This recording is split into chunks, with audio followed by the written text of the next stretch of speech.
And welcome back to Metropole Sports Center. When you're talking about the resumption of the league, there's no better person to talk to than Harambee Stars International, that is Boniface Ambani, who represented the country in international competition. Boniface Ambani played for AFC Leopards and also one of the few Kenyans who managed to play in the Tanzanian league. I spoke to him with regards to what he thought about the resumption guidelines that had been issued by the Ministry of Sports, and this is what he had to say.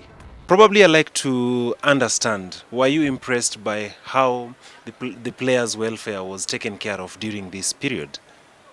Yeah, initially I can say before the first month, the first 2 months, I wasn't impressed. But later on, something went into their heads and they realized they have to cushion those players. At least after that, they did a commendable job. Okay. To me, I think it was fine later on. Okay. So what are some of the specific issues that you think would have been handled before the whole situation blew out of proportion? Because at some point we saw the players had to find alternative ways to fend for themselves because they were not now playing football. You know, when it comes to Kenyan football, I'll tell you for free.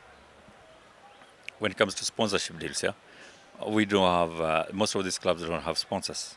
So when the government suspended all sports in the country, it played down to the players themselves.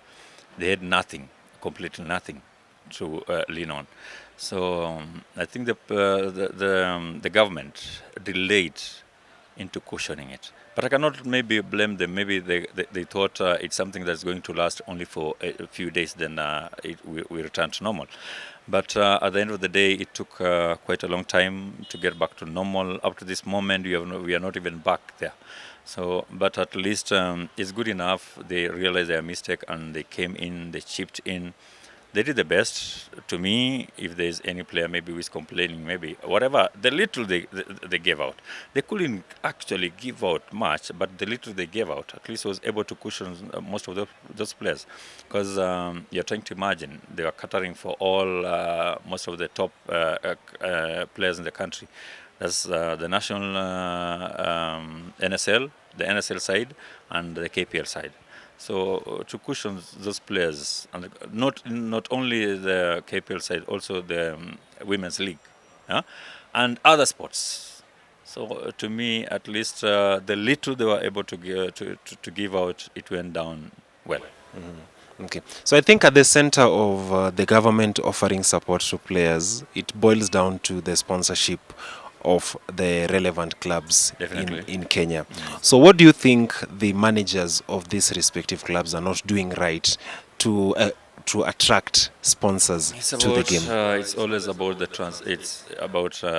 transparency and accountability.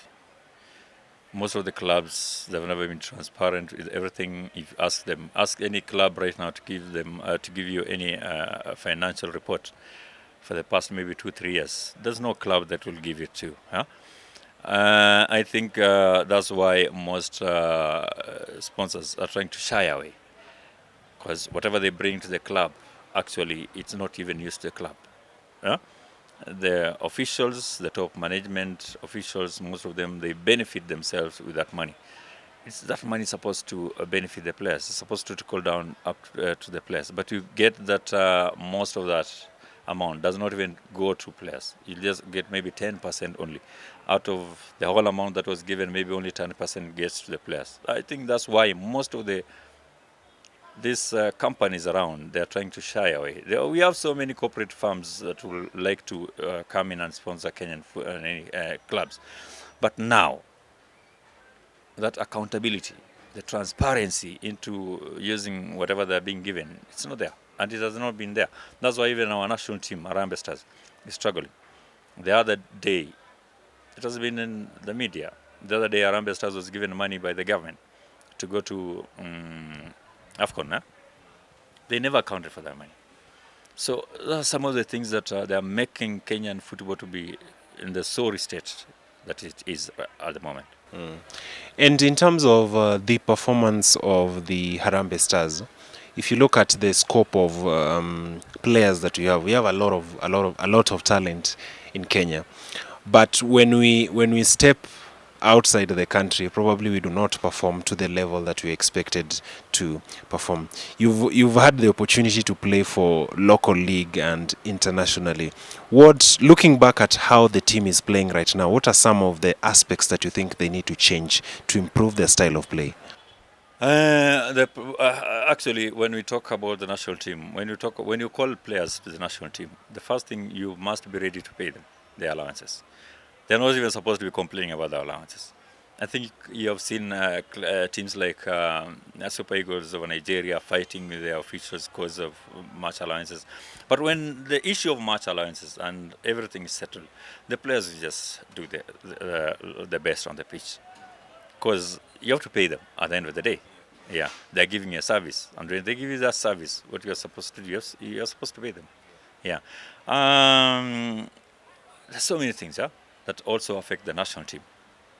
Sometimes you get players in the national team, they're not there on merit. Yeah? So also when we start getting players on merit in the national team, then I'm 100% sure we'll be competing with those teams like Egypt, Cameroon, Congo. Who are better, better. equipped, Exactly. As a player who's been under the federation and now looking from outside, are you impressed by how the whole process has been conducted? I'm not impressed because I've never seen during my playing time, there's no single day the elections were cancelled. It's only this time round that elections have been cancelled twice. What does that show you? People are not happy. Yeah. You have to do things the right way. Let's follow the constitution.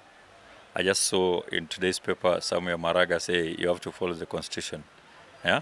Each and everything you do, just do knowing that there's a constitution that governs it. So to me, I think that has always been the problem, the country, and given, okay, they had to do elections, the grassroots elections, they have gone on, yeah? Well, but I hope that nobody will go to the sports tribunal to go and again cancel the elections. We need our football back, okay? We need our football back. As I said, when we start thinking about the player, when we will start thinking about the player in this country, then definitely these all wrangles will never be there.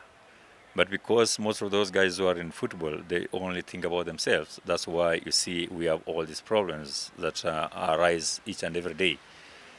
But when we start thinking about the player is the one who is supposed to benefit 90%, then definitely will be there. Okay. The issue with the FKF election and the management of the local league, this is not the first time Kenya is having such a problem. Why do you think this topic of mismanagement within FKF and something of the sort is a common issue? Is there like a magic bullet that we can take to avoid having this issue from time to time? It's about getting the right people at the federation, yeah? Yeah.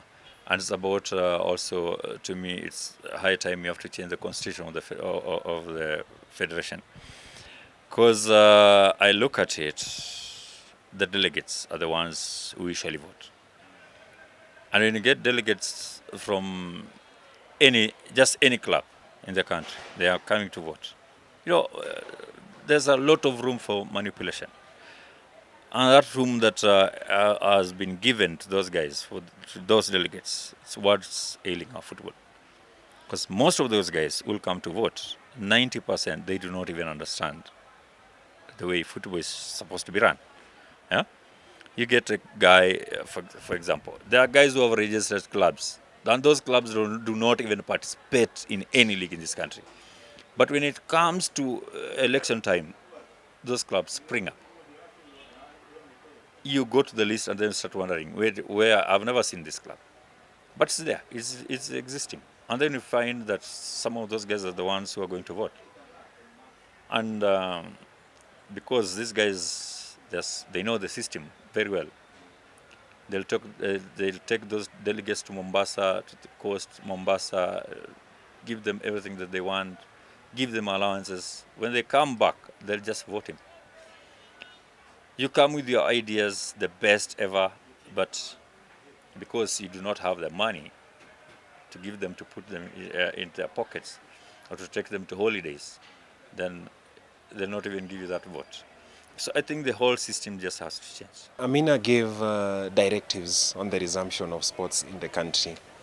I just wanted to get your take. What do you think about that? Because as it is right now, football will have to wait a bit longer before it can be resumed. People can can go back to playing. I just wanted to get your take. How better do you think the resumption of sports in the country should be conducted, or the process should be taken? Because as you see, there are other matches that are coming up. There's qualification for AFCON, there's qualification for the FIFA World Cup. How better do you think that whole issue should be handled? One thing, I'll be candid about it. I don't think if the country takes sports as anything important to them. Okay? You look at the Ministry of Sports. Each and every time they'll put there somebody who does not even understand anything to do with that ministry. Yes, the CS is there, but actually, does he actually know anything to do with sports? I don't think so. England resumed football long time ago. There are so many countries that resumed football long time ago. Huh? Tanzania, just our close neighbors, their league stopped for only a few, I think it was a month. And then immediately they went back, they played, the league was over, players went, and they have started again the league. What is the difference between us and those teams, those nations? No, it's high time. It's just high time. Even right now, as I speak right now, soccer is being played all over the country. Where is she? Yeah, she should be there. She has to move around, yeah, and see what's happening from Mombasa to wherever. Football is being played machinani, and it's just happening. So I do not understand why, at the national level, up to now, they're still holding it back. It's difficult to the players. It's quite difficult also to the coaches, because we just have to start. To me, she has just taken a long time. The government has just taken a long time to release these teams to start training. I think you can agree that there is no better person to talk about the issue of sports in the country than Boniface Ambani. That interview by Boniface Ambani summarizes the first part of the conversation about the resumption of the league in Kenya. After the break, I'm going to be joined by Eric Shilenje, who is our local league correspondent. See you after the break.